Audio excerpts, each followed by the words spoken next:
Dans ce hors-série, on va revenir sur l'Internet des objets, un petit peu de domotique aussi, par exemple, avec un protocole qui s'appelle LoRa, qu'on avait déjà évoqué dans différents épisodes des Techno. Ici, on va en parler avec Xavier dans un instant.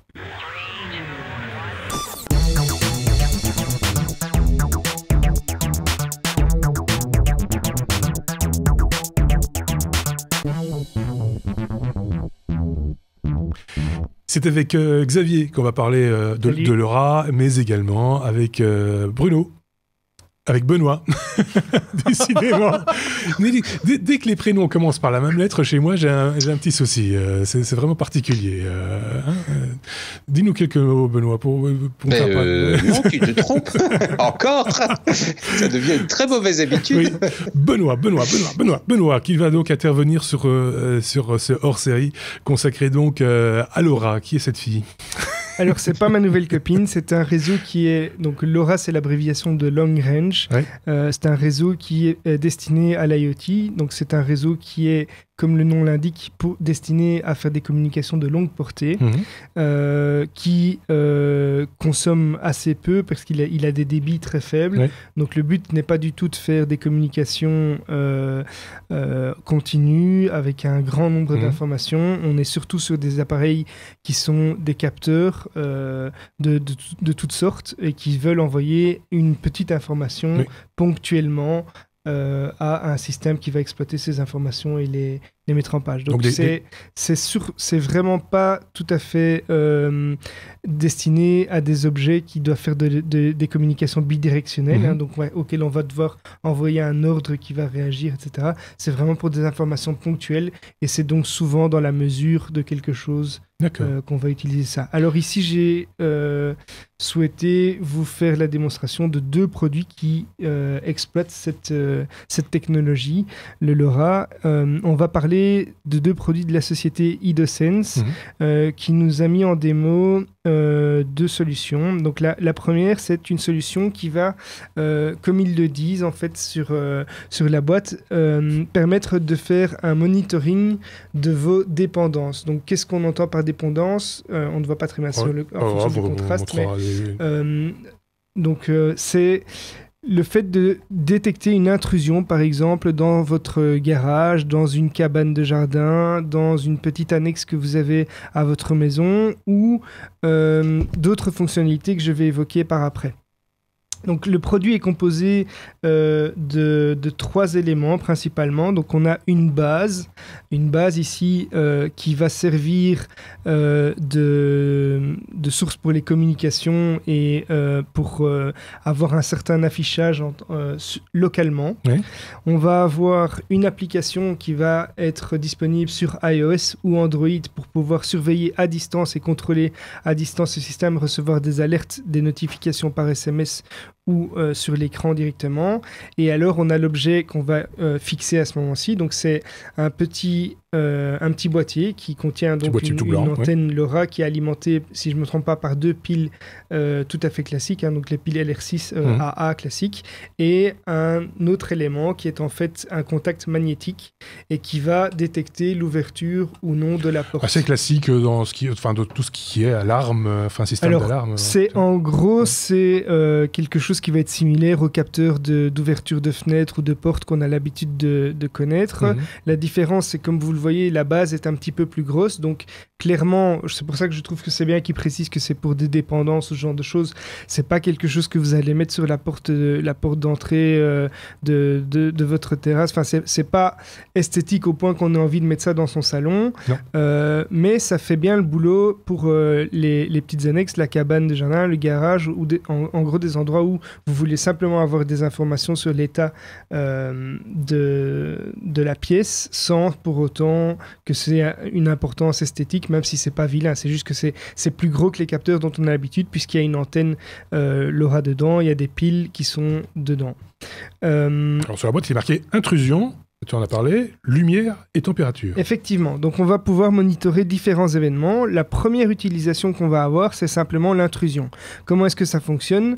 On a le contact magnétique, on le place d'un côté sur la porte ou le mur et l'autre élément à côté. Et donc dès qu'il y a l'ouverture de la porte, que ce soit une porte de garage, donc une porte coulissante, que ce soit une porte tout à fait classique, un Velux ou autre, on va directement détecter l'intrusion puisque la porte est ouverte. Oui. Et ça va être communiqué à 2 éléments. On va avoir ici, pour le moment, on voit que j'ai pas de réseau puisque la base n'est pas branchée. Et effectivement, même si le réseau a une grande portée, certains bâtiments, il y a des limites, comme toutes les ondes radio. Mais si en plus on est dans un environnement en bois et pas en béton, en fait. Ouais. Voilà.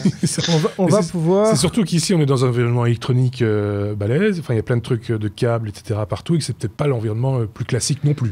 Voilà, mais je veux dire, chez moi, ça a marché directement. Donc effectivement, il précise qu'il n'y a pas besoin d'un mode d'emploi. C'est tout à fait le cas. Quand on fait l'installation, la seule chose qu'on va faire, c'est qu'on va prendre son téléphone, on installe l'application, on scanne un QR code qui se trouve derrière la base ici et qui va faire le lien entre votre application et la base. D'accord. Et donc, cette base va vous indiquer sur un écran e-ink, donc ça consomme pas, et même quand le boîtier n'est plus alimenté, on voit qu'il garde la dernière image qu'il avait. Il va vous afficher une petite porte fermée ou une fenêtre. Il y a différentes icônes qu'on peut choisir selon le type de porte qu'on a. Et idem sur l'application. Il va détecter l'ouverture ou la fermeture de l'élément et il va pouvoir vous notifier de différentes façons. La première façon, c'est une alarme qui va pouvoir être émise par cette base ici, qui va clignoter. Donc on va avoir une alarme visuelle et sonore. On peut régler l'intensité de l'alarme. Et donc ça, vous le mettez à un endroit chez vous. Si vous souhaitez surveiller par exemple une intrusion dans votre cabane, si quelqu'un ouvre la cabane, la base va sonner et s'illuminer. Vous allez avoir une notification sur votre téléphone de 2 manières. Soit ce sont des notifications et donc ça ne nécessite pas d'abonnement ou autre, mais le système est vendu avec un abonnement de 2 ans qui comprend un pack de SMS que vous allez recevoir. Donc vous pouvez avoir une notification par SMS. Au bout des 2 ans, vous pouvez renouveler cet abonnement pour 10 € par an et acheter un nouveau pack d'SMS disponible. On va également monitorer la luminosité. Je peux t'interrompre. Je suis pas certain que j'ai tout bien compris. Donc tu as le capteur que tu mets sur la porte. Tout à fait. Donc dans la cabane au fond du jardin. Oui. Et la base, tu la mets chez toi. Il y a une distance de combien entre les deux? Alors maximum? La distance est assez longue et c'est l'intérêt du réseau LoRa. Donc sans rien câbler, on va pouvoir atteindre, selon l'environnement dans lequel on est, des dizaines, des centaines et voire même à la campagne, ça peut atteindre des kilomètres. Ah oui. Donc on a une longue portée, effectivement, de ce réseau. Donc, sans aucun problème, si vous êtes chez vous, la cabane au fond du jardin, le garage ou une annexe plus loin sera surveillée. On peut aussi imaginer surveiller, par exemple, la température d'une cave à vin. Donc, le capteur est un capteur, en fait, qui va mesurer la luminosité, l'ouverture et la température. Donc, on va avoir des graphiques sur tout ça, mais donc vous pouvez définir différents types d'alertes. La première, c'est l'intrusion, donc est-ce qu'il y a une ouverture du capteur ou pas. La deuxième, c'est un seuil de température. Donc vous pourriez définir par exemple que dans votre cave à vin, la température ne peut pas dépasser tel niveau. Vous laissez le capteur et si il y a la température qui monte, vous allez recevoir une notification. Ou dans une dépendance, la température ne peut pas baisser en dessous d'une certaine température. Effectivement, vous allez définir différents seuils comme ça. Et même chose pour la luminosité. Imaginons que vous ayez une porte de garage qui est effectivement votre garage. S'il y a personne dedans, la lumière fait très sombre. Vous pouvez définir un seuil de luminosité qui va dire attention, il y a une alerte puisqu'on sait qu'il y a une ouverture de la porte et donc plus de lumière. D'accord. C'est un ensemble d'éléments. Où on a oublié la lumière dans le garage. Où on a oublié la lumière dans le garage. Donc différents états possibles. On a des graphiques, on l'a vu. Pardon, je t'écoute. Je reviens sur l'histoire de la portée. Parce que je sais que Proximus chez nous et Orange en France ont un réseau LoRa. Il faut être abonné à ce genre de choses ou c'est les 2 pièces fonctionnent entre elles sans... Alors, ton machin fait émetteur-récepteur et il a besoin de rien d'autre ou tu t'abonnes sur un réseau public en plus? Alors, tu as le réseau LoRa qui est disponible dans les sociétés. Il y a une couverture du réseau qu'on peut consulter par exemple sur Proximus. Mais ici, la technologie LoRa, je crois, est surtout utilisée entre l'émetteur et la base. D'accord.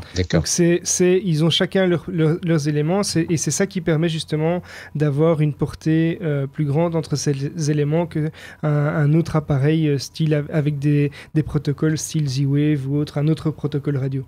Donc ça marche pour la cabane au fond du jardin, mais ça ne marche pas pour la résidence secondaire au fin fond des Ardennes. À la mer, non. Donc si tu es à Bruxelles, ça va. J'avais une question. Est-ce que vous êtes tous les deux fans de Cabrel ou c'est juste... Non, forcément. Donc on peut passer à la suite. Parce qu'il a dit qu'il fallait qu'il y ait une bonne portée, que ce soit pas en béton. Alors si tu veux, on passe à la cabane. Non, mais on verra une autre application parce qu'il y a un autre produit après.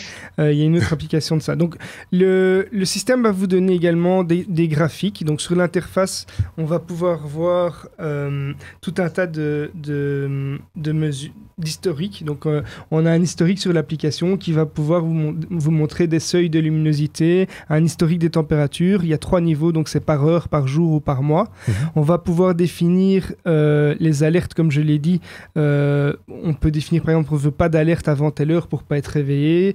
Donc tu peux aller dans la cabane du jardin, mais pas pendant que je dors, je m'en fous. Voilà, ou pas après telle heure. Non, mais ça peut être utile, par exemple, si vous avez un bâtiment qui doit être surveillé entre telle et telle heure, mais pas spécialement sur une autre tranche horaire.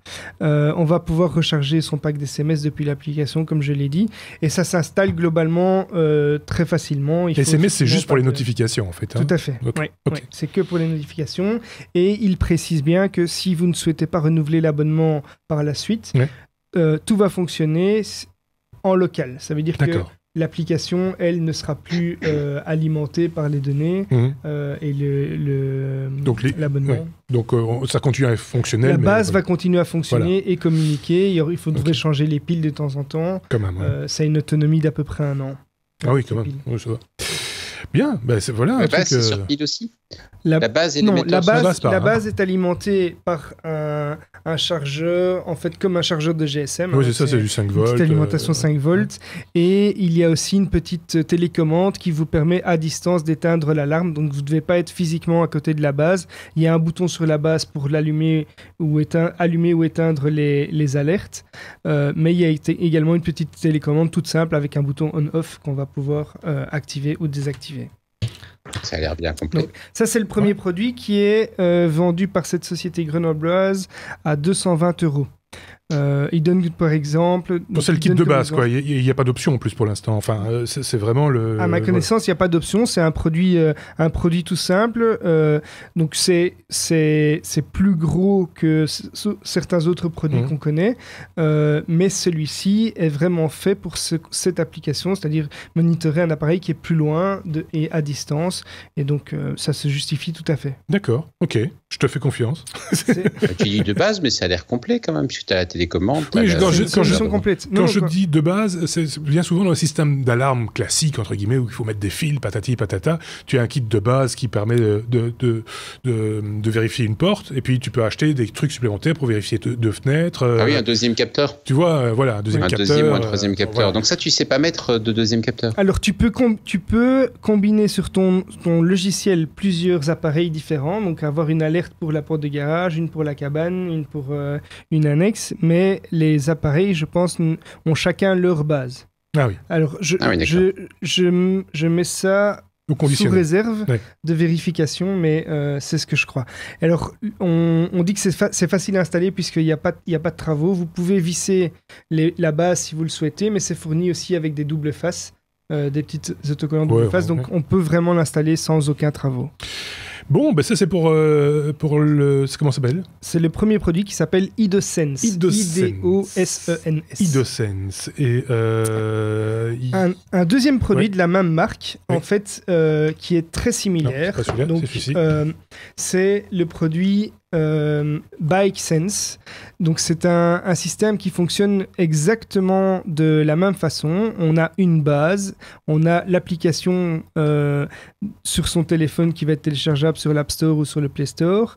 La différence ici, c'est qu'on ne va pas mesurer une température ou la luminosité, etc. Ça, même si la température, je crois, est également comprise. Le but de cet appareil-là est de vous protéger contre le vol de votre engin de roue, donc votre moto, votre téléphone. Pour Benoît. Donc, comment est-ce que ça va marcher ? Aujourd'hui, vous avez votre cadenas, mais tout le monde sait qu'il y a des moyens maintenant de voler une moto en découpant le cadenas à la disqueuse ou n'importe quoi. Ça arrive fréquemment. Ici, ils vont pas empêcher le vol par une action physique, mais ce qu'ils vont faire, c'est qu'ils vont vous prévenir tout simplement si votre véhicule est en déplacement. Donc, il y a un capteur de mouvement dans l'appareil que vous allez soit fixer en dessous de la selle du vélo. On a une petite image qui pourra le montrer. Soit vous allez mettre le fameux capteur ici dans le coffre de votre moto, et quand le système va détecter que votre moto est en déplacement, il va vous alerter de nouveau par SMS ou par une notification sur votre application pour vous dire qu'on est en train de voler votre véhicule, et donc vous pouvez agir immédiatement. Alors la portée du système, donc de nouveau on parle du réseau LoRa, on peut atteindre un rayon de 300 mètres. Donc vous êtes chez un client en rendez-vous, vous êtes au premier ou deuxième étage du bâtiment. Si le système est équipe le coffre de votre moto, eh bien, quand on va essayer de déplacer votre moto, vous serez averti et vous pouvez agir directement. C'est exactement le même principe que l'autre produit, et la zone de protection est annoncée d'environ 300 mètres. Alors je ne l'ai pas testé moi-même, comme je l'ai dit, mais ayant testé l'autre produit, je comprends très bien, c'est exactement le même système, c'est la même technologie, c'est juste un capteur qui est différent dans les deux solutions. Ce produit-ci est vendu à 199 €. D'accord. Un petit peu moins cher, mais oui, il y a moins de fonctionnalités en même temps, voilà. Puisqu'il n'y a pas la température, etc. Alors mais sur l'image, je vois qu'il y a la température. Je ne l'ai pas testé à ce niveau-là. Non, mais c'est pas grave. Mais voilà, l'utilisation principale, c'est vraiment la détection du vol. Après, la température peut servir, par exemple, pour veiller à ce que votre moto... ma moto a froid. Je ne subisse pas de dégâts. Mettre une petite écharpe à ma moto. Qu'est-ce que tu en penses, Benoît ? Non, ça a l'air, le système a l'air effectivement assez complet, assez intéressant.